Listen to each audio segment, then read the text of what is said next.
Hi, and welcome to Wait, Hold Up, What? I'm your host, Dawn Hanks, and I am so excited about today's guest. Today, we feature a dear friend of mine by the name of Karen Ayers. Karen and I work together at Oakley, where she still works today.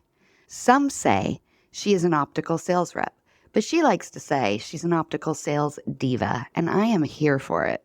She's an industry vet who started her journey in high school while working at her father's practice, and she has built a career filled with empathy, passion, and vulnerability that has not only inspired me for years, but so many others. And here's the thing, she loves what she does. And that just makes me so happy. I love to hear of people that are working in something that fulfills them. We talk in this episode about the life-affirming elements of helping people actually see and believing in that impact that you have on the world. But we also talk about the misconceptions of women, emotions, and crying in the workplace. The gaslighting around being told crying is calculated or manipulating, and reframing that concept as a healthy expression of fear, passion, and caring about what you do. It is my honor to introduce you to my friend, Karen Ayers. Enjoy. How many times have you heard the words workplace and culture used together and found yourself rolling your eyes at the thought? Believe me, I'm with you. I'll be honest, as I record this, I just rolled my eyes. That's because the word culture has become homogenized in such a way that they actually had us believing ping pong tables and pizza were symbolic of a good place to work. COVID changed that. Remote work was a success in the eyes of many, and as such, our ideas of what constitutes a good workplace culture have changed, and it boils down to one crucial element: equity. Now, don't you roll your eyes again on me. It's true. The expectation of employees is that they have a work environment and culture that works for them, regardless of who they are. No more cookie cutter swag and Pizza Hut deliveries, mandatory after hours, happy hours, and all of the other things they do to make us feel like we're a family. This is especially true for women. Remote work gave many more hours in the day, the flexibility to feel more productive and present, and a choice in how and what style of work is best for who they are and what they do. This is at the core of what equity means, because the old way was made for one group of people. And this is where Eliminate Girl Hate comes in. We help create safe and equitable spaces for girls and women, and we help the companies that employ them be more profitable in the process. Not rolling your eyes anymore, are you? Check us out at eliminategirlhate.com. Use code WAITHOLDUPWHAT in your contact form for a free consultation call and see how we can help you and your business. We are sponsored by Epiphany Recording Studio. Creativity needs to flow freely if you want to reach that aha moment that we're all looking for. At Epiphany Recording Studio, their goal is to create space that takes full advantage of those moments. From podcast and video production to music creation, you get the support you need to create compelling stories with a competitive sound. Your ideas can flow freely because they partner with you free of judgment, ready to be vulnerable, do the work, and make your projects look and sound their best. So let Epiphany Recording Studio help you reach your artistic vision by visiting them today at epiphanyrecordingstudio.com. Tell them Dawn sent you. Have you ever dreamed of writing a book? I know I have. Or maybe, also like me, you've started a manuscript. Maybe you've started 10 and you've just never finished it, or never let anybody else read it, or never thought you could publish it. Wherever you are in the process, Jim Woods would like to help. Jim's a writer just like you, but he's also a coach who loves helping writers bring their books into the world and make them a reality. If you are like me, sometimes you need that push, a supportive but demanding cohort along the way to put your stories out into the world and keep you on track. Jim Woods is that cohort. Visit jimwoodswrites.com and click the Let's Chat button. Mention our podcast for a free clarity call and get your story out into the world because we need it. Karen, welcome to the podcast. Thank you. And let people know who you are. Tell them what you do, where you live, just a little something about yourself. All right. I live in Southern California in beautiful Rancho Cucamonga, which nobody knows where it is unless you live around here. And I have been in the optical industry for over 30 years. And I've spent the last 14 years working for Oakley, which is where we met. Yes, it is. Great day. Right. So I Awesome. work in the optical channel, calling on optometrists, selling them cool stuff. Very cool. And I already know this, but do you like your job? Yes, I love my job almost every day, but What is it that you love about it? I love the relationships that I've made with the people that I do business with. Our business is really relationship based, and I love how important that is. I love that I'm not doing the same thing every day with the same people every day. I love that we're always coming out with new things and new innovation, and my team is great. Like the people that I work with are amazing. My immediate team is just the best ever. How did you find yourself in optical? What did you So want to be when you were a kid, and then how did you find your way? At first, I thought I wanted to be a veterinarian, but I'm super squeamish. I love animals, but I can't do blood at all. Like even like in real life, I can't. Like my husband does the blood and the barf, and I do the other stuff. And then I wanted to be a teacher. I wanted to teach English and drama in high school. And then my dad's an optometrist, and he put me to work for him part time when I was like 14, doing recalls and like putting stamps on the postcards that they were sending out and things like that. And then I started part-time after high school and ended up starting dispensing as an optician when I was 18 and ended up on my own at 18. So I needed a job. Mhm. And I already knew how to do that. And it was pretty, at that time, it actually still is, it's pretty easy. If you're good at being an optician, it's not hard to find a job. Yeah. So I found a job and I never went back I did school for a little bit and it didn't work and I never went back. So I've just always done something, whether it was dispensing or I was a lab rep for 12 years and then this. I remember being in optical, and I want to say it was like right at 3 years, like right on the cusp of it. And I was at a trade show, and someone said to me, if you spend 3 years in optical, you'll always come back. Like you'll never leave. It'll just always be part of you. And I remember at the time I was pretty young and I probably had just turned 30 or something. And I thought, okay, I don't know if it's that kind of a thing.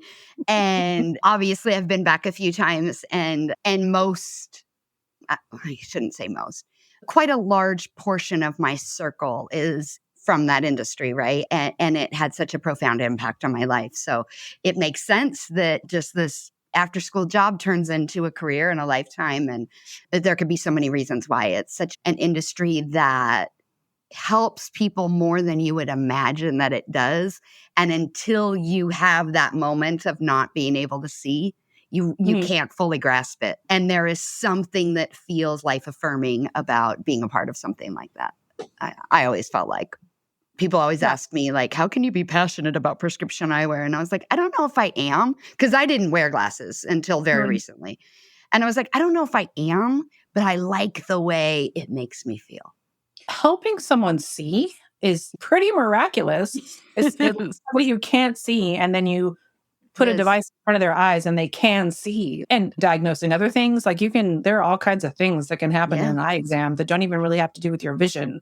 Like you can do I a tell visual people all fields the and time, eye health and oral health, those yeah. 2 things pretty much are responsible for everything else that goes on in the body. I can remember my dad doing visual fields and finding brain tumors in people and Yeah. referring them and like saving people's lives that way. Yeah, and I think, one thing, I don't know how you feel about this because you have worked for more companies in the industry than I have, but I think one of the things that Oakley was really good about is letting you see the impact you were having on the world and how people used corrective vision or protective vision and how it really changed their life or, helped them in one way or another. And that it's cool to work at a company that reminds you of that Yep. consistently. Whether you're a world-class athlete or whether you're a mom driving her kids around in her car looking for protection when her airbag goes off, like you. Yeah.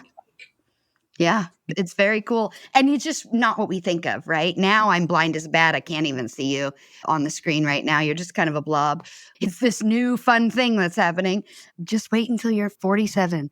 My doctor even, I was like, it's just getting worse and worse. And he's like, yeah, you're 47. as if I should know. And I'm like, look, jerk. No, he was perfectly lovely.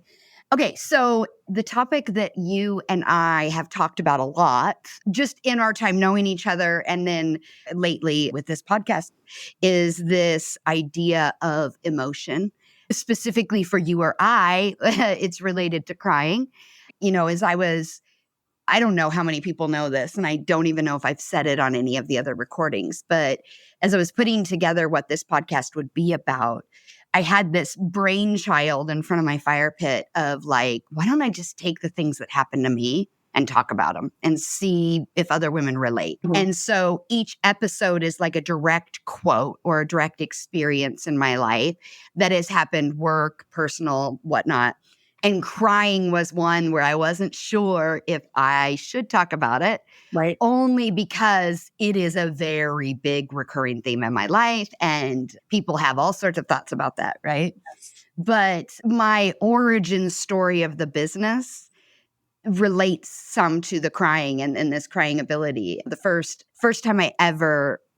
first time I ever took a stage. And I think you'll like this because I know how much you have gotten the bug for acting and singing and musicals and things in recent years. That's all I ever wanted to do. All I ever wanted to do was be on Broadway. And when I was very young, and in the 6th grade, I was at Whitford Junior High School or intermediate school. Shout out to the coachman. And Miss Sullivan's choir class, I loved her. It was her first year teaching, and I was in the choir, and I got the solo. And I was just like, oh, this is it.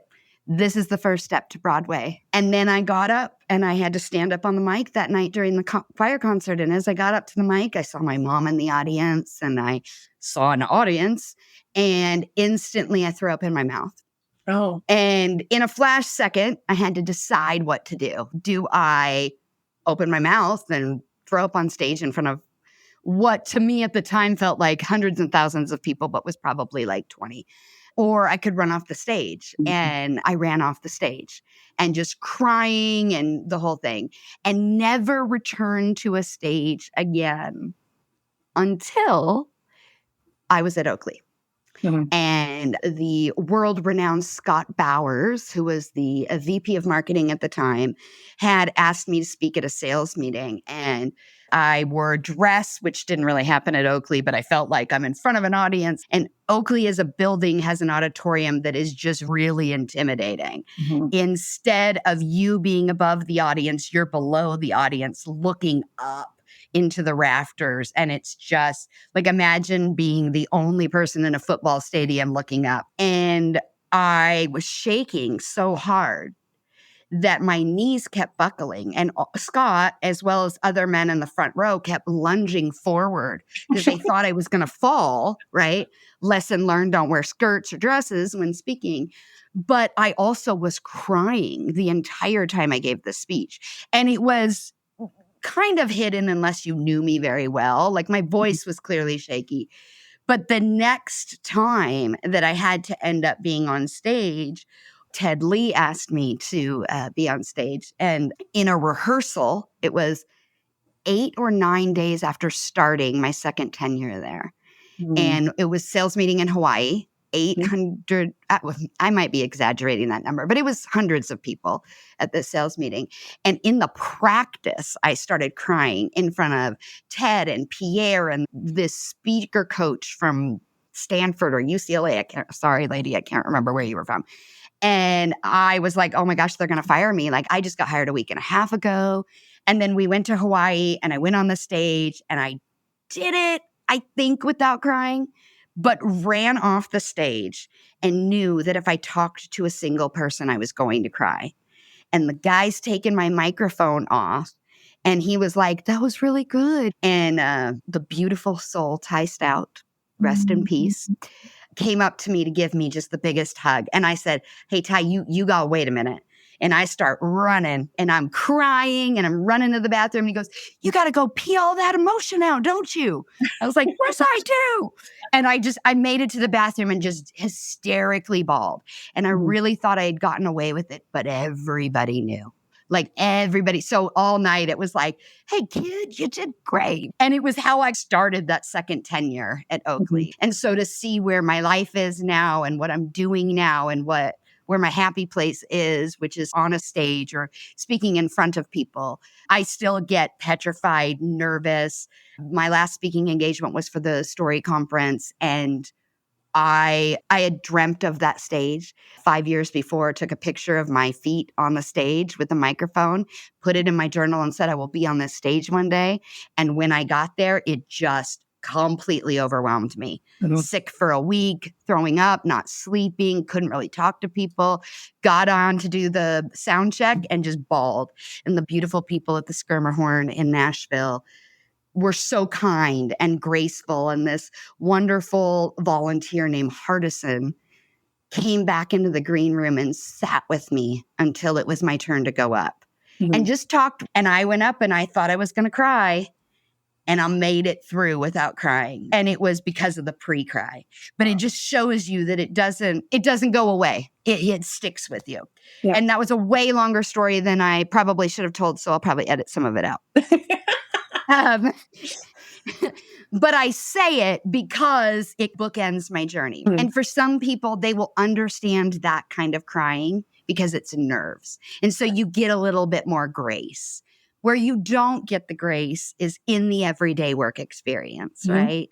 A meeting where maybe tempers flew or emotions got elevated. And for many people, that might be screaming, name calling, silent treatments, whatever, which seem to all be acceptable in corporate culture.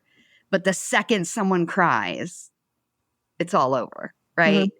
Everybody's perception changes of you. You're considered overly emotional. There's just all these things that go into that. And your world's a little different because you don't sit in a cubicle all day, right? You're not in an office. You're actually in the field.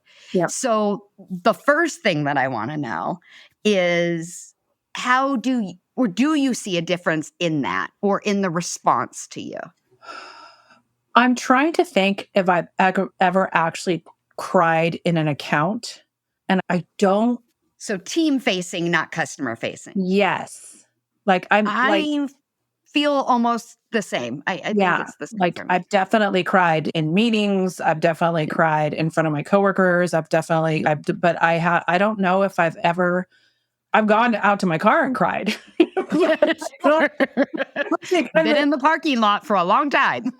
If I have, it wasn't enough for me to remember that particular experience. But the level of frustration that I experience in an account is usually different than the level of pressure. There's a different pressure in when you're talking to your boss or a coworker or the boss's boss, or as opposed to like the business relationship that I have with because I feel like in the account we're more peers, and in the other situation there's more of a power difference, a hierarchy, and that can lead me to be. And it's almost always frustration or anger that will cause me in a work situation to cry. And the dynamic's so different in the hierarchy than it is in an account. So I want to dig into that. So first of all, I really like that you have a clear understanding of what it is that brings you to that point, right? Obviously, we are women of a certain age, which means we've had lots of time to unpack and figure out why we do the things that we do. And so you said frustration or anger. For me, it is overwhelm. And I don't know if I would have said pressure, but when you say it, I very much identify with that. It is so rarely because I'm sad. So rare. Exactly. So rare. Yeah. And so I think we should back this up. We know the reasons that we cry, or at least the feelings that are happening at the time. So most of our actions come somewhere from childhood, right? So did you find yourself as a child frustrated a lot without the ability to be heard? Yes. I will say my mom is a crier as well. So I think and I don't know. I don't know if it's witnessing that or if there's some genetic or both, or I don't know what it is. But when I would when I was young and I would get frustrated having conversations with my dad and I would start to cry, he would leave. The conversation would immediately, there was no chance to finish the conversation. There was no chance to get whatever was frustrating me off my chest. It was just, that was the end. And if he would just, that was the end of the conversation every time. Did it ever circle back? I'm thinking of a conversation that we had a year and a half ago where we were talking about a political thing that we didn't agree on, and he got angry and he wanted to stop the conversation. And I started, because I was frustrated. I was crying, and he tried to stop and I was like, no, we're adult now. You don't have any power over me in that way. And we can stop this conversation because we've both agreed that there's nothing more to say, but we're not stopping this conversation because I'm upset. That's Yeah. And do you, with your mother, being that she was also emotional or had the ability to cry, did she ever, was she the mom that was like, it's okay to cry? Or was she the mom that was like, try not to cry? Like, and by the way, neither being bad or placing blame, because it's like you're basing it off of your experience. So you're like, oh, crying never worked for me, so I'm going to teach you something different or whatever. Yeah, I think she still considers it a weakness. She still does it. And I think she still considers it a weakness. And I think that's because they were together for 57 years. So he probably always treated it as a weakness. So I think that's just I just think that's how she feels about it. She doesn't, and she'll just say, and she says, I'm a crier. Yeah. Yes, I do. I do know that. Thank you. It's nice to meet you. I'm your daughter, Karen. So, yeah. Do you remember the first time you cried in a place outside of the home where you knew maybe that shouldn't have, or the world told you, I shouldn't say that you knew, but you came back going, oh crap, I shouldn't have cried there, or... I don't have a clear memory of the first time. I am sure it was in a work environment. I'm sure it was in a work environment just because that seems to be generally where it happens for me. And it's the word, and then you can't stop once you start, and you can feel it coming and you can't do anything about it. And hopefully the person that you're conversing with doesn't think you're using it as a weapon or an excuse or a tactic. But yeah, I'm sure it's a work situation. We're going to return to that subject in a minute because I love it. So would you say your father was an authoritative figure? 100%. Okay. And so the pressure that you feel, like an authoritative figure at work, really as an adult, those are the only authoritative figures we have anymore, right? Right. Theoretically, I mean, unless you're frequently running into police officers for whatever reason. Like if you're in a loving marriage, it's equal and all of those things being the same. And that's your authoritative figure. And is it about disappointing the authoritative figure, or is it about feeling like, or is it just pressure? I think it can be both. It can be, I love my boss, and we've had instances where I have done things that he has been disappointed by, and he has said that he's disappointed, and that has brought on tears. But also I've butted heads with people about things that I don't agree with, or I don't think are right, or I think need to be done differently, and that'll bring it on also. So I think it's both of those things. So when it is anger, so I struggle to identify with the emotion of anger. I'm working on it in therapy because repeatedly has said that I need to find ways to be angry. And so I'm sure some of my crying is it is a reflection of anger. I really struggle to identify with it. So what is the anger based out of? So 99% of the time when I'm angry, it's because I'm afraid.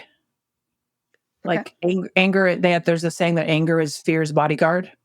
Oh, I've never heard that. Yeah. So I'm afraid it's not going to go my way. I'm afraid somebody's not going to like me. I'm afraid that I'm not going to be heard. I'm afraid that my opinion isn't going to be respected, or I'm afraid that this person's making judgments about me and not having all the information.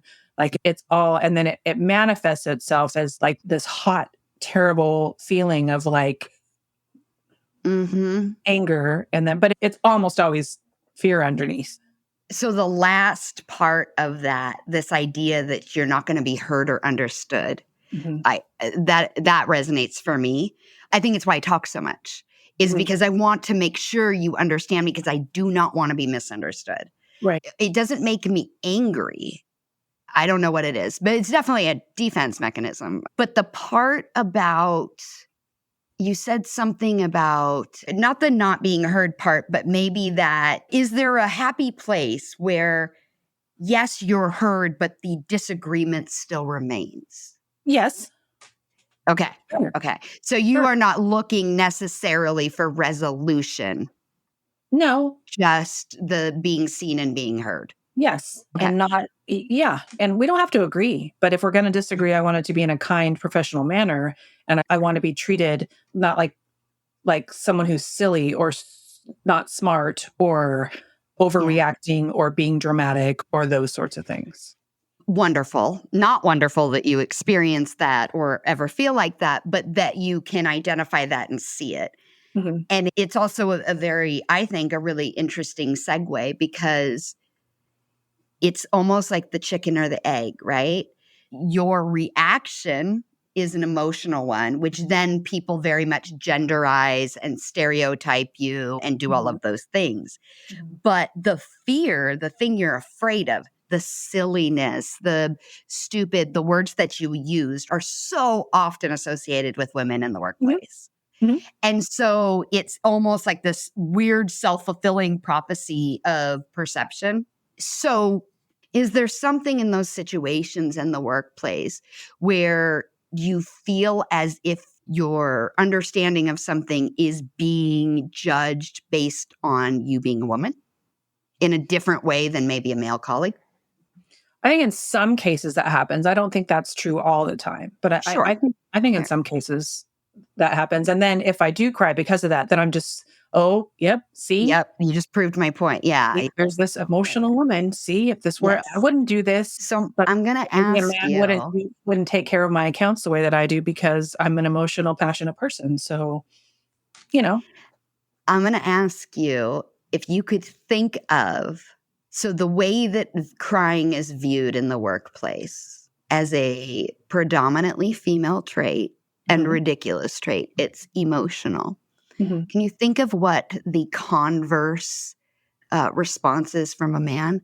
So, what is the thing they do that is the equivalent? Like, there might be the equivalent reaction, it's seen as emotional, if anything. I think that in a lot of cases, that's what my dad did. Okay, we're done talking now. Like I'm going to Mhm, take the opportunity for this resolution away, and mhm, I don't want to hear you, so we're done talking now. And mhm. I think that's probably a good like opposite. Yeah. That's interesting. I don't know if I would have said that off the top, but that does seem to be a very male-dominated trait in my experience in the Mhm, workplace. mhm. I also think that there is not enough dialogue around how men do speak in corporate environments and how Mhm. it is overly emotional and aggressive. And I've been in meetings where things that have been said, I can't actually believe that this is okay and that you're supposedly the calm one in this situation and I'm the emotional one, Right. right? When I'm responding to aggression Yeah. in a lot of ways, right? And yet I'm the one being called aggressive. So it's also a very strange Right. dichotomy, if you will. Do you have the ability to control it No. at all?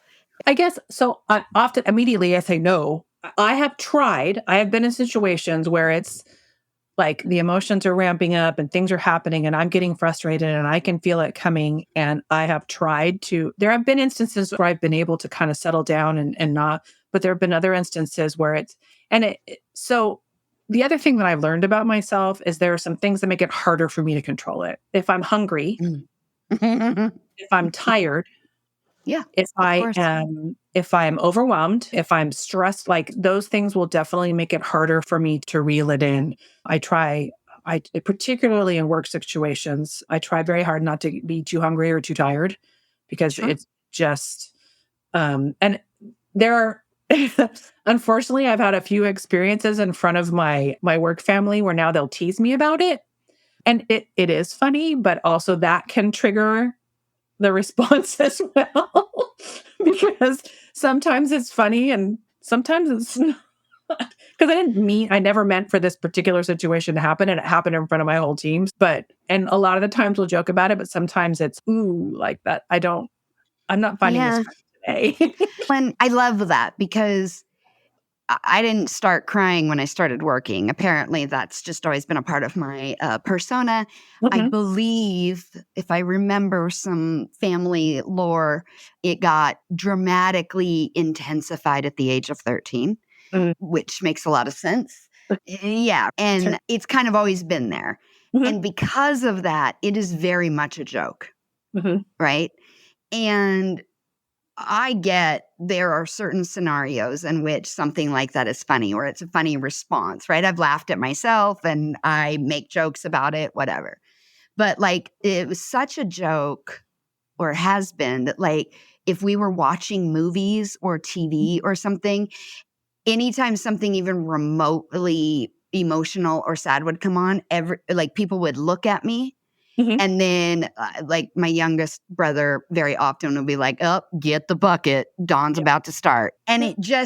it became this thing as if because I cry so much, there's no validity to it anymore. Mm, mhm. And this brings me to something you said earlier. And so people think it is a tactic, Yeah. it is a manipulation, it is, look, I wish I was that intelligent. Like, Right? I'm a pretty smart girl, but for me to purposely cry to manipulate another human being Well, takes a lot of foresight and intelligence that I do not have. we could control if we could control it and use it for evil, then we wouldn't cry in situations where we didn't wanna cry. Oh my gosh, like I've never even cried fake in front of a police officer, which I don't know why that was my example, but I feel like people always tell you to do that. Get out of a ticket, cry. No, no, no, I'm really crying because I mean, I haven't got a ticket since I was like 25 years old or something. You just But yeah. I know. Oh, I'm knocking on a lot of wood, and I'm sorry for the audio files if that messed up whatever's happening here. But I'm crying for real because at 25, if you give me a ticket, even $100, I don't know where that money is coming from. This is real emotion, right? Like, that's just who I am. But because it became a joke, not just in family. I'm not trying to put my little brother on blast. Like it was family, it was friends, it Yep. was whatever. It became this thing that was wrong with me. Mhm. And so I very verbally would express how I was just broken. Like there must be something wrong. I've got to go to a doctor because my hormones must be off, or there must be a button that needs to be untricked, or a surgery if you can remove something, right? Like I've looked for solutions my whole life. I want to tell you that even 2 months ago, I was Googling, is there an actual disease that makes you cry more than other people? Because we look at that. And then within the last few months, had this kind of woo moment, right? Where I was like, what if that isn't wrong? Mhm. Like at first, I think I even talked about this with Becky Wilkinson, but at first it's like maybe they're wrong, right? I'm not the one that's wrong. You and your cold, heartless soul that can't shed a tear for anything, you're dead inside. But then it was more like, why is one thing wrong and one thing not? Right. We're however many billion people are on this earth. Like, why can't there be billions of different responses to things and there be compassion for that response, right? Mhm. But I think when you are a person who cries a lot or is emotional in any way and doesn't quite know how to control it, that the ownership then gets put on you to make other people feel comfortable with your emotionality. Does Yeah, that ring true for you? I think so. Yeah. Yeah. And that's a lot of responsibility because it means you're always worried about how other people are going to work or think or respond. And honestly, it's not our job. I'm learning that Like, right now. I'm sorry that it makes them uncomfortable. And if I know it makes them uncomfortable, I will try to consider that or maybe make some different choices. But I'm not going to change who I am to make another person more comfortable with how emotional I am. I'm sorry that it bothers you. And then my question is, why does it bother you? What's in you that is having the reaction to what I'm doing, and why are you reacting that way? I'm Yeah. sorry. I'm just leaking. Like, I'm crying because I'm upset about Just something, and I'm not hurting you. Why are you so mad? It's funny because I like that you said because I'm leaking. It threw me off completely because I liked it so much. I feel like why do you use that Sometimes more it's often? like, Yeah. that's what happens. It just, Yeah. I feel very strongly and it just leaks out. I don't know. It just leaks out. Drew Barrymore, this has to be during the pandemic that I heard this, but someone asked her about her emotions and she described it as being a raw, open nerve. That Mm. her personality or her persona is a raw, open nerve. And I Mhm. had never related to something so much in my entire life. That is Right. exactly what it feels like, right? If a nerve is open to the environment around it, it Mhm. can't help but be triggered.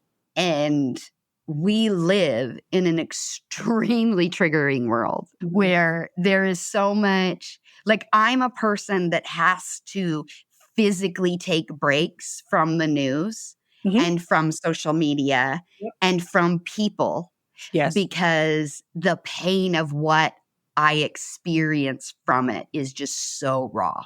And that is a hard thing to figure out how to make it work in a corporate setting. Yes. I and it's a double-edged sword, and I think you said this as well. Look, I'm crying because I care. I'm Mhm. passionate. I care about this thing. I want to do well. I want everyone to win. I feel very strongly on those points. And so if I'm crying about my work, it's because I care. Yep. There is no other reason. I'm Right. not sad that you don't like what I did. My feelings aren't hurt, right? I'm overwhelmed. I'm frustrated. I feel impotent in some ways where it's like, wait, I am not being productive and I got to get it out of me. And that is why I cry. And I think crying is so misunderstood. I think you would want people that feel that way and that you want people that are going to work that hard for you and involve their whole soul in it. I think in some ways you want that. That doesn't mean I couldn't benefit from some coping mechanisms and therapy, which 100% in, right? And a big believer of. But it also doesn't mean that I should be shamed or that I have less value or worth in that environment. Not Right. all environments were made for all living things. And also, you're not any less effective or Yeah. productive or important or, Yeah. yeah. In some ways, I would argue I'm more so, Mhm. um, which I had to pause with and not apologize for saying, and I'm so proud of myself because it feels like a humble brag or like a narcissistic thing to say, but I I had a work experience a few years back where I was leading a group of outside sales reps in a training about their why, right? And I had trained with the crew from Simon Sinek's group on being able to do that and help your own organization or the people on your team confront and understand and get a foundational setting in your why. And I did it and it didn't hit. And I was pretty upset by it because I love this kind of stuff. And so you want it Mhm. to hit. And so I went off and I'm in the hallways of the conference section of the hotel and I'm crying a little bit and I'm just trying to think and people can tell I'm low, but they didn't see me crying, go to dinner, whatever. Came back to my hotel room and reworked a few things. And then the next day, I got up and you could see some of the people. It was all men, I should Mhm. clarify. The entire field team was all men. The internal people, there were some women in the room, but the Mhm. entire field team, there was not a single woman on it at the time. Mm. And I came in and I started to say, I need to apologize to everyone. I didn't do my best work yesterday. And because of that, it was confusing and it didn't feel like it hit. And so I want to do a do-over. And I choked up when I said the word do-over and I cried in front of all of them. And I quickly got it together. I'm sure I said sorry, but I quickly got it together and I delivered a presentation and it was great. The energy had shifted in the room. People were very much involved and taking action and all of those things. And afterwards, even the people that you would think would be the least receptive to what was going on, to what I did, because that was part of the reason it didn't hit, is that was not the fluffy stuff that they felt their time should be spent on, right? Right. Even those gentlemen came up to me afterwards and said, thank you. And said, the fact that you felt a certain way and you went back, decided how you felt about it and came and regrouped and that you were vulnerable in front of us. And one of them was like, I wish you wouldn't have cried, but I get it. That helped make the exercise more personal. And so I say that because that is where the superpower comes in all of this, right? Is I can read people differently than others can. Like I can sense pain or discomfort, I think, quicker than other people. Yep. I can identify with it. And because I'm nosy, or the nice way of saying that is I'm a very curious individual, it also allows me to ask the things that maybe other people wouldn't ask so that I can get to the heart of the issue.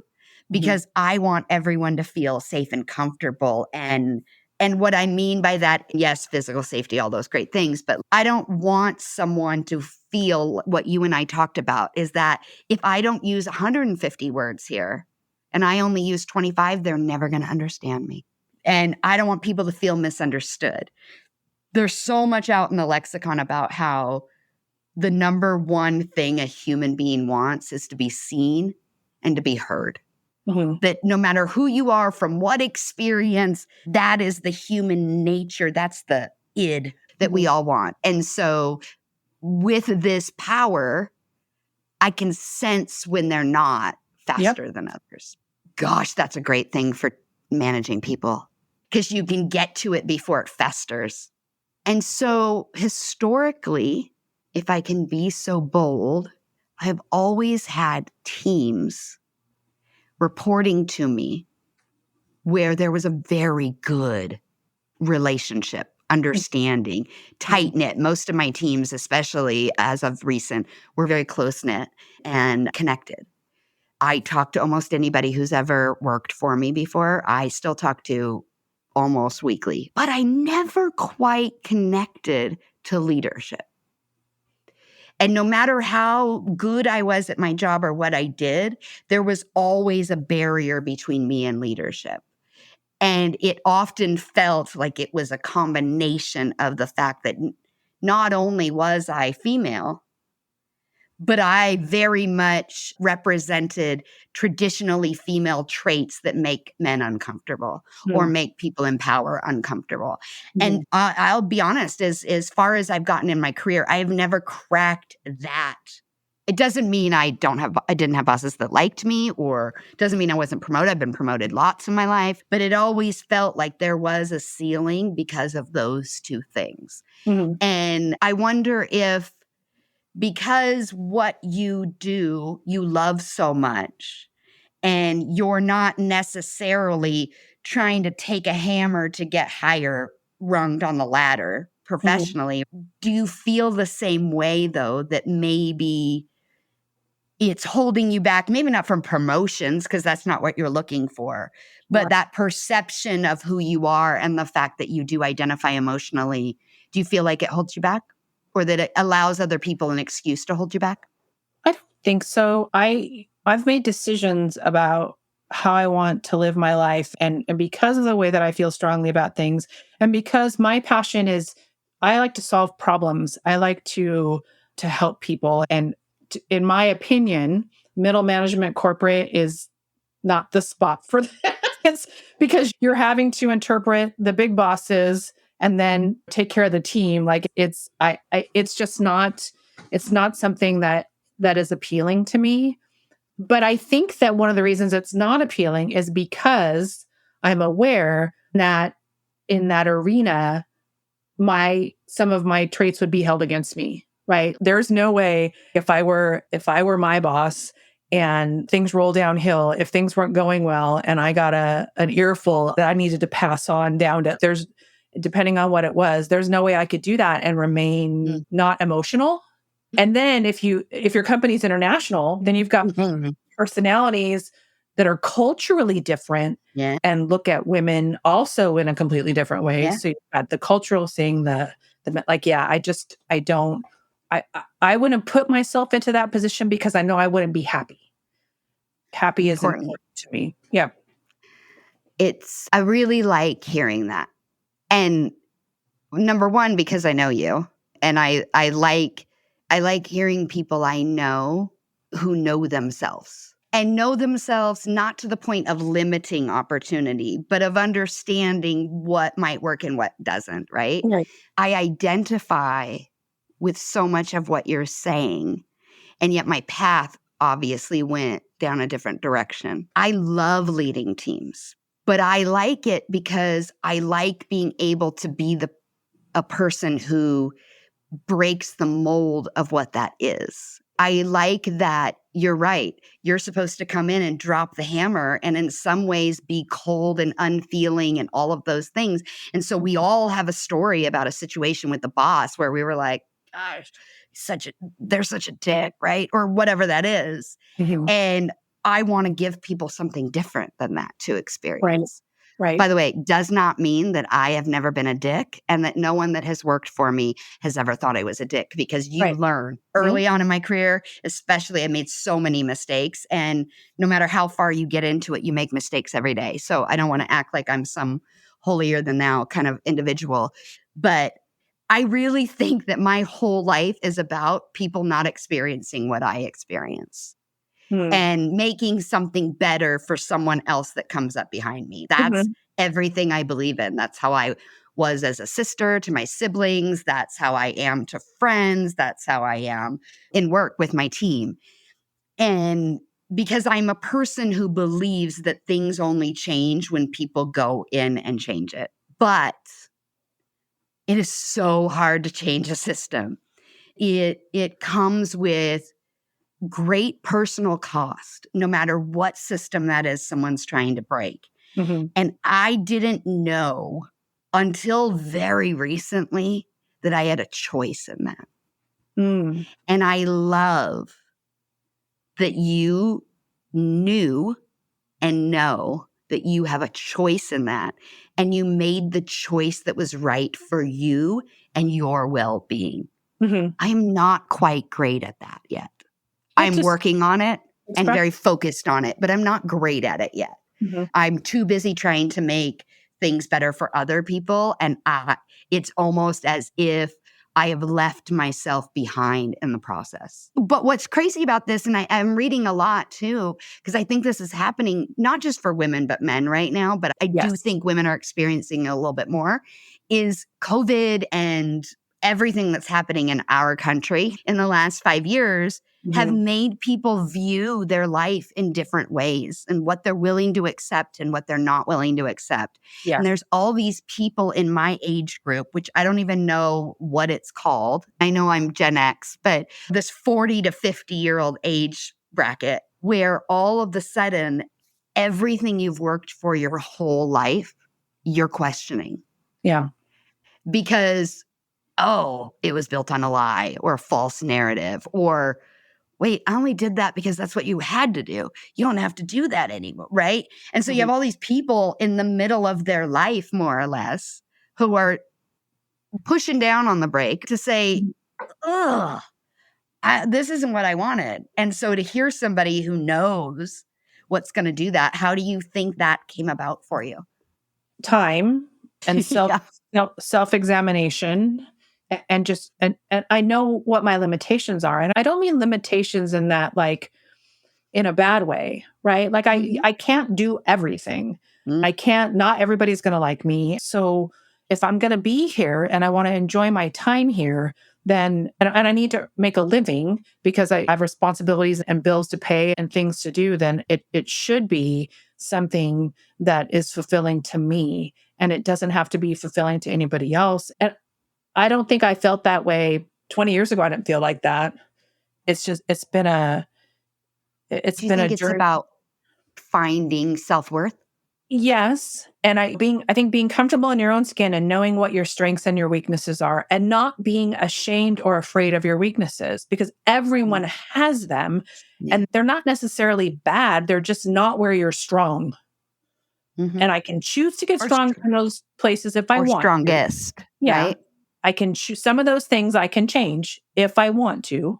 Some of those things I can't change. Like I'm never going to not cry when I'm frustrated. I'm bad at math. There's, yeah, I could take math classes, but I don't like math. So it's never going to be like, and every day I have these choices, right? And how do I want to, and the other thing that I've learned that I think is really important is that any time of the day I can change my mind and decide to have a better day. It's been this journey and we haven't talked about it, but I'll mention it because I've spent the last 28 years in recovery. And Mhm. that has given me some tremendous life tools, like just tremendous life tools, like the ability to see my character defects, to work on them, to say sorry when I'm wrong, to admit what my shortcomings are, to not have to be right, to allow other people to be wrong, like all these things that so all of those things have come together to get me to that spot now where I'm like, this is what I'm good at. This is what I'm not good at. And I'm 55. If I'm going to work another 10 years, I want it to be fulfilling. I want it to be Yeah. something like, and I am a bit of I love recognition. I love people liking me. That's my currency is Sure. when people say, oh my gosh, you solved this problem for me and you do what you say you're going to do. Like when an accountant says to me, you make this so easy. Like first of all, what we're doing is not rocket science. It shouldn't be hard. I'm sorry. Like I'm selling important stuff, but it's not like I'm not curing cancer. So like when I can come in and make somebody else's life easier and allow them to like that I love that kind of stuff. And again, the same thing that makes me cry, like that underneath, like whatever it is the same thing that gets fed when someone says, oh, you made that so easy. Right. And is what fuels you Yes. to do the work that you know you're put here to do. Yeah. And the reason I say that is because so many people think like your purpose or what you're put on earth to do has to be this big glamorous thing. Nope. And it's not. It's the way you show up every day, right? Mhm. Like Beyonce, I use Beyonce a lot, but because I feel like Beyonce came out of the womb with her purpose. And not everybody gets that. So kudos, Beyonce. Great. But it isn't singing. Right. Singing is the vehicle, right? But that's not what our purpose is. Mm-mm. And I think people confuse that. Yes. And this is going to sound very biblical and it's not meant to be, but each of our lives is a testimony to somebody else. And it is like you go around and you meet people, and nowadays we meet too many people. Anthropologically speaking, we're supposed to know 100 people in our lives. We're way past that. But let's just use that 100 people. If you interact with 100 people, that's 100 testimonies for you to say, I'm going to pick this and I'm going to pick this and I'm going to pick this. And these are the ways that I purposely want to live my life so that I can contribute to the world in the way that I believe is the way I want to. And some people choose to do that in a way that is evil and destructive.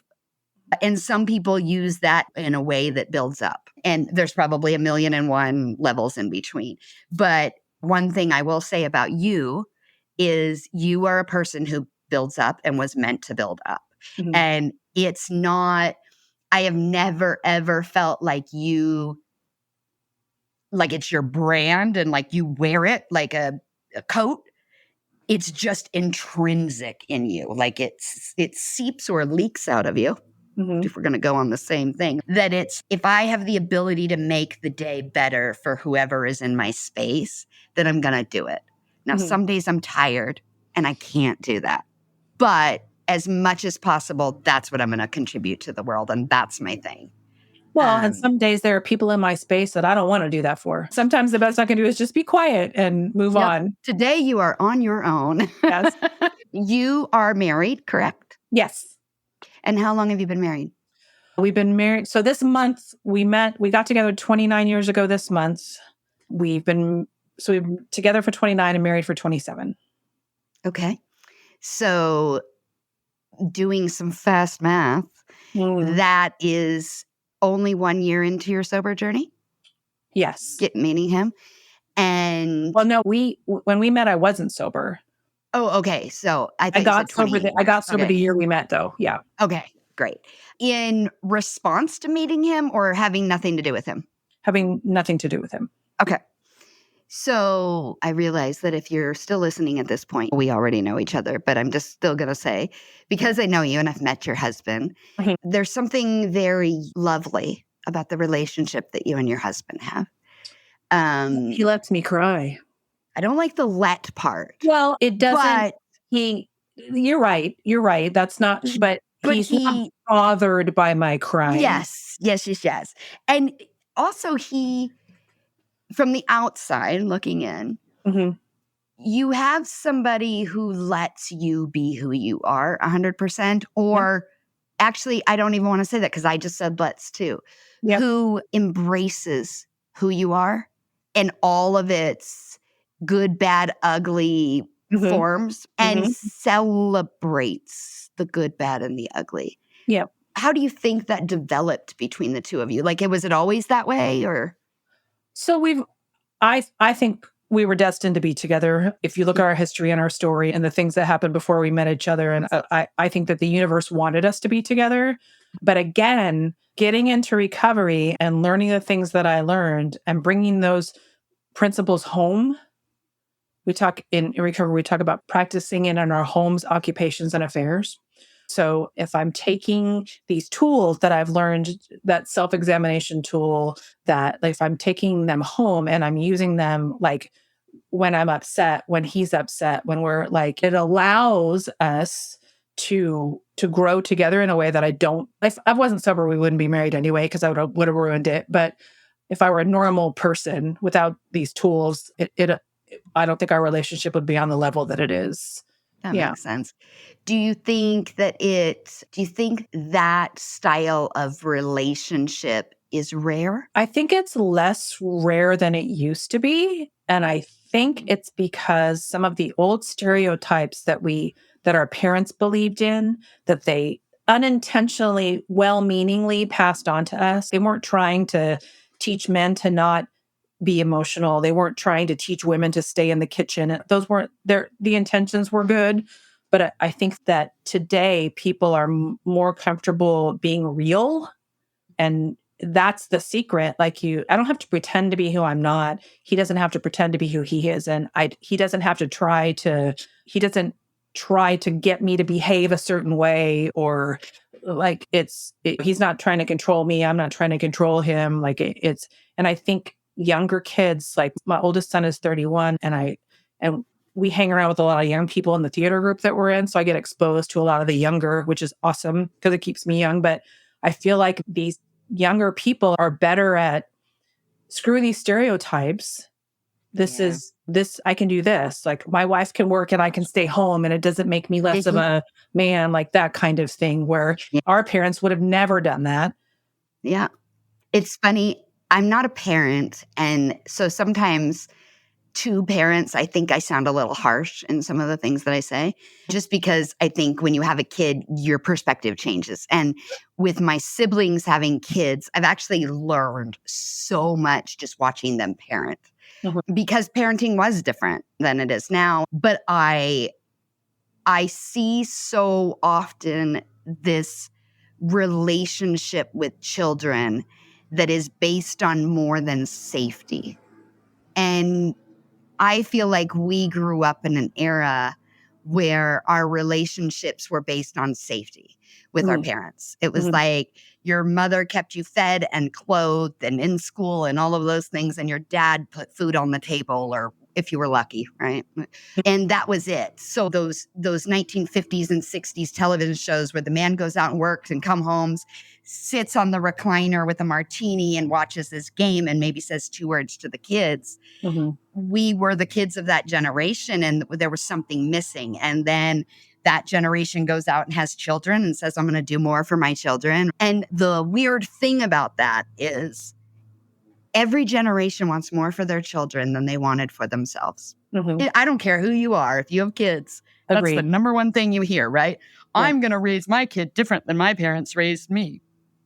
And most of the time we end up somewhere in the middle, or most people end up somewhere in the middle because of how much of your belief comes from that. But then we get so pissed off when the new generation pushes against old ideals, but we are the ones that told them, you should do this, right? Mm-hmm. We said you can be anything you want to be. And then we get mad when they want to be an influencer, right? Because we couldn't imagine what they've imagined for themselves. And this generation, I am consistently, I just want to be surrounded by 20-somethings right now, which sounds a little pervy and it's not meant to be. It's just that they have so much more agency and they believe that they are worthy of being heard and understood at an age where I don't even think I thought about whether or not that was a possibility. And so many young women are more comfortable in their skin and feeling better about and saying, screw these standards and this. And that's pretty encouraging. Yes. And it is a massive responsibility of every generation to do better than the one before. I just think it is, right? And for each generation to leave the world better than it was when they got here. And so that we're kinder, we're more compassionate, not so that we make more money or we make more products or we make more things, which is very ingrained in our culture and society and what success looks like. And it really feels like this generation is saying, look at what that did for you. Your kids cannot buy a home. Yeah. Your kids cannot get out of student loan debt. Right. Your kids cannot do all of these things. But part of that is the fault of the people that aren't allowing it and allowing change to happen and allowing things. And I do think that things like crying in the office or sensitive, compassionate husbands who cheerlead their women to victory. I don't. I'm saying cheesy things right now, but that is becoming more accepted. Yes. And valued because it puts humanity first instead of capitalism and growth. Like growth comes in all different ways. We have a much more compassionate regard for mental health. We have a much more compassionate regard for independence and like fun in a way. I was a teen in the 90s when everything was about bling and ass shaking. And it was such a different world in which we were raised. And it wasn't about the collective. It was about the individual, right? Yeah. And that may seem like it doesn't belong in the topic that we're talking about, but I actually believe if there were a mindset shift that allowed for emotionality and compassion in our workplaces, that the results would be better because it's no longer the assembly line that makes things successful. Right. It's the brain power behind it, the ideation, the action, the passion that people have for things, right? That's the mother of all invention. And to lean into that and allow that there are different ways in which those emotions and ideas express themselves, we get less homogenous solutions. We get more people who are happy because their needs are being met in all of the spaces that they're in. And for me, I think it is so dumb.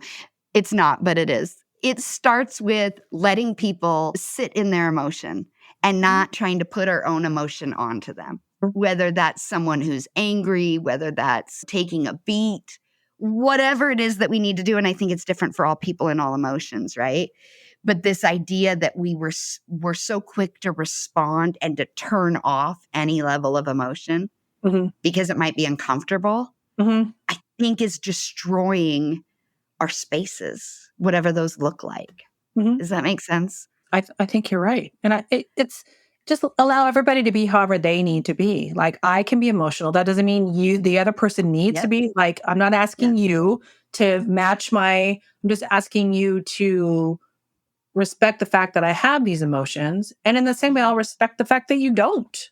Yep. Like, I Yep. just, and allow everybody to be their best. And if that means that sometimes we cry, big deal. Yeah. Right? And I just, it's just so strange to me that it makes people so uncomfortable. It is. And it's funny because one of my closest friends in the world is not greatly comfortable with emotion. Mhm. And she had the insane fortunate accident of meeting me when she was 16 years old. And it was from the start. Like, it was every movie we watched, I'd be bawling. And I can't even think of a movie where she's just, okay, calm down. Like, it's The Little Mermaid. Get over it. Because Little Mermaid's very emotional. But now that has changed as we have aged. She has had some personal trauma or tragedies that have allowed her to maybe become more at one with her own emotions. And Mhm. so it is easier to then be at peace with other people's. Mhm. But because I do know that about her, it's not, in that instance, she's not judging me for my emotion. She just doesn't know what to do for me to help me. And Right. she wants so badly for me to not feel that way and doesn't know how to react. And so I think there's a regulation on both sides. And so for me, because I cannot regulate or control the emotion, I have learned when to step away. Mhm. Now, sometimes it's in the middle or it's already out and I got to leave. Mhm. But the example that I would use is in one of the situations of her life in which she was going through something very deep and painful. And I was as well, but in no way what she was experiencing. And yet her emotions are underneath Mm. and mine are just all out on the surface. I never wanted my emotions to like as a wave that takes over her, right? Or Right. that takes the space that she needed for healing. And so I knew in that time period that she needed somebody else that level could align. Yeah. Doesn't mean she didn't need me at all. It just, Right. I wasn't going to be that everyday thing. And so I found ways to stay by her side that could keep the emotion out. Mhm. That was work for me to do, Mhm. but I didn't do it to turn off who I was. I did it to respect where she was. Right. And I think there's a nuance to that acceptance that we have for people, that sometimes the onus might be on us to course correct, Yeah. but the balance is figuring out how to do it in a way where you don't lose yourself in the process and you Right. still get your needs met and those things. And that knowing that in any relationship, especially one that spans, time, that there are going to be ebbs and flows Mhm. of whose needs are being met at a higher level than another's, right? Or, you know what, you need me so much right now that I'm going to need to use somebody else in my circle for the needs I have because my focus has to be on you for right now. Yeah. And we don't do that at work. If we're all working together and I have this crazy intense project, right? And somebody else's isn't that crazy, we're still talking about everything in the room Mhm. because all of us still have to move forward. At work, you don't just have this ability to like pull the e-brake and say, you know what? Yes, we've got to do your stuff and your stuff, but this one right now is the one that needs some priority and some space. We do it with timelines, maybe the product or something, but we don't do it with people in the workplace. Like this person needs more support. In my corporate experience, it's But about we the project, not the person. but we could. Yes. And imagine how much faster the machine would operate that way. Yes. Yeah. Do you think, as we start to wrap up here, if you think about that as a concept of this idea of acceptance of other Mhm. people's emotions, or even like the embracing and the supporting of that, And whatever that looks like, what do you think managers could do to support something like that at a better level? That it depends on what the person above that manager is. It's right. Yeah. Because I can have a boss that does all these great things. And actually, my boss is super good at managing all of our personalities, keeping us sane, and deflecting.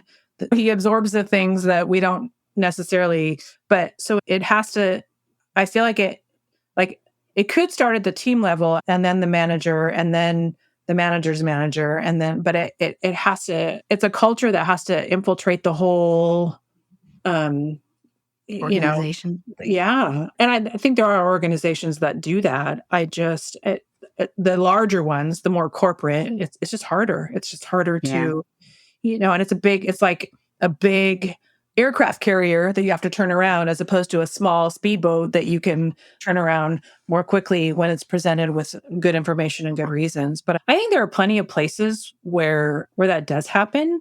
It just doesn't, just not enough of them.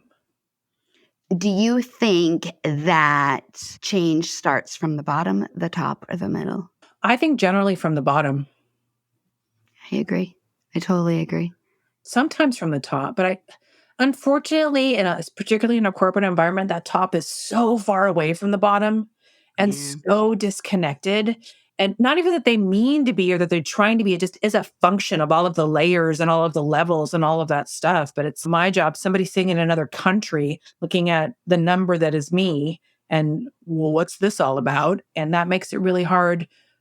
It just makes it difficult. But if I can make a change and then that moves up to the next level and then Mm-hmm.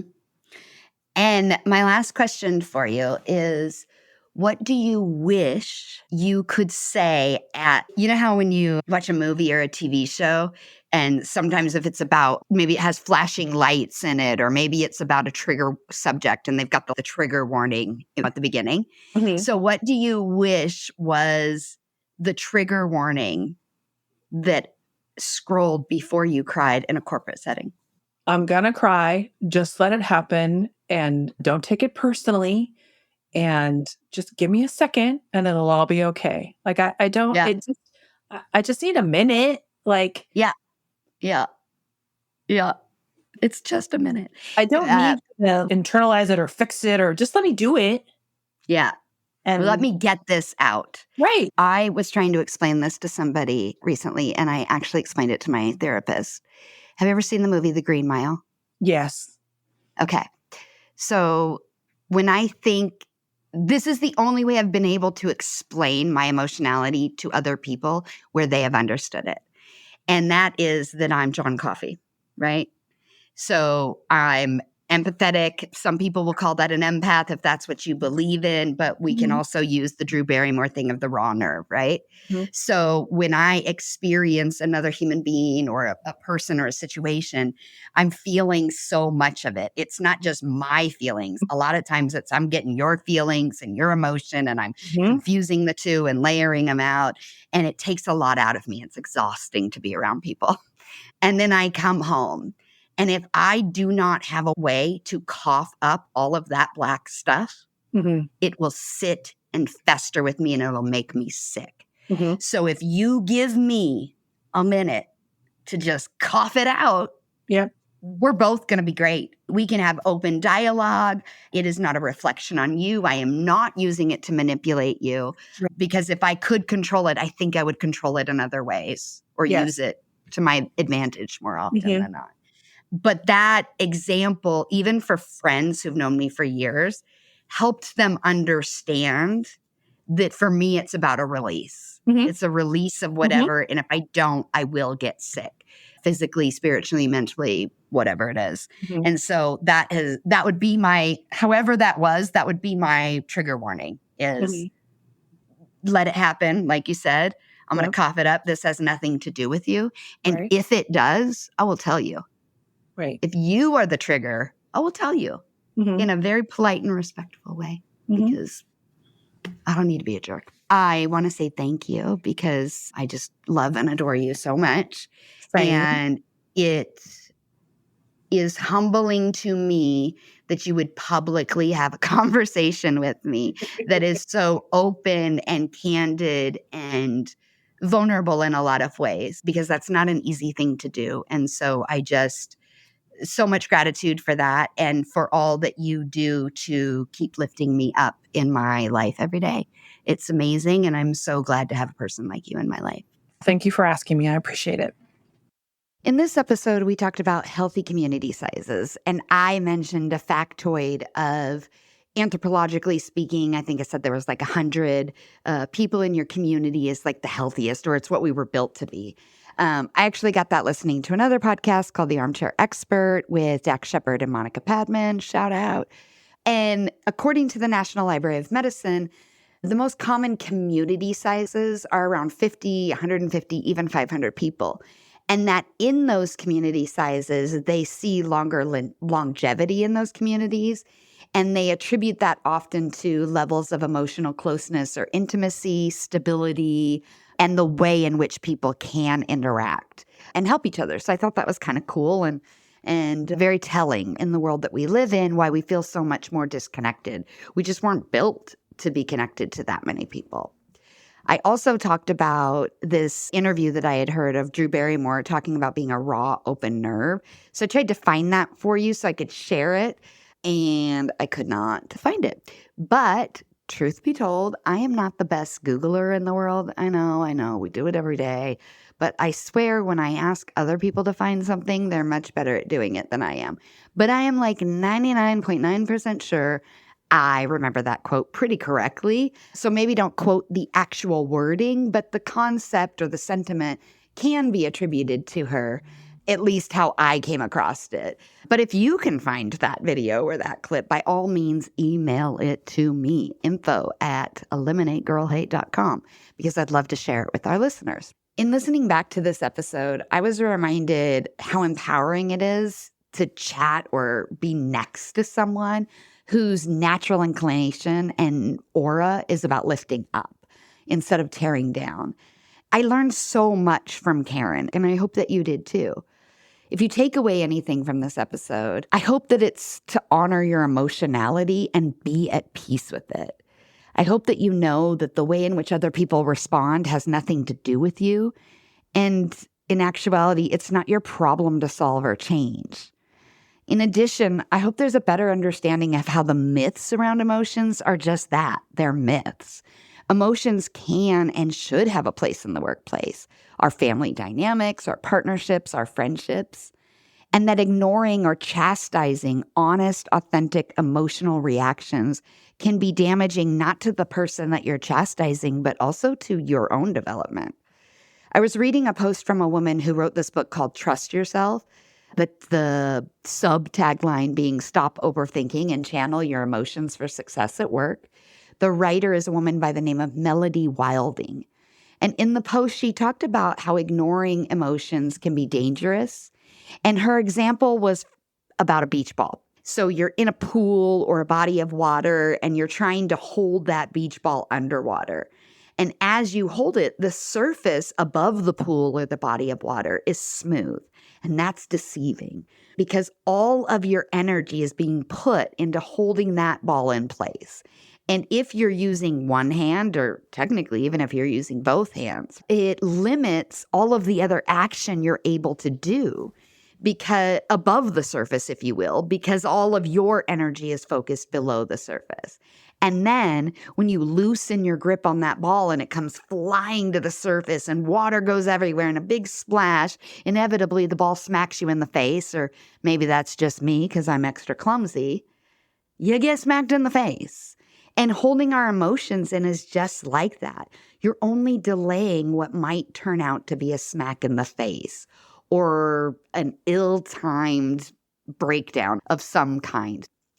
And this idea that it will hurt us professionally, while it isn't exactly untrue because of long-held gender stereotypes or rules of the workplace that have been around for far too long, so far too long that I used a weird way of saying rules, and I did air quotes, which you can't see, it also isn't exactly untrue.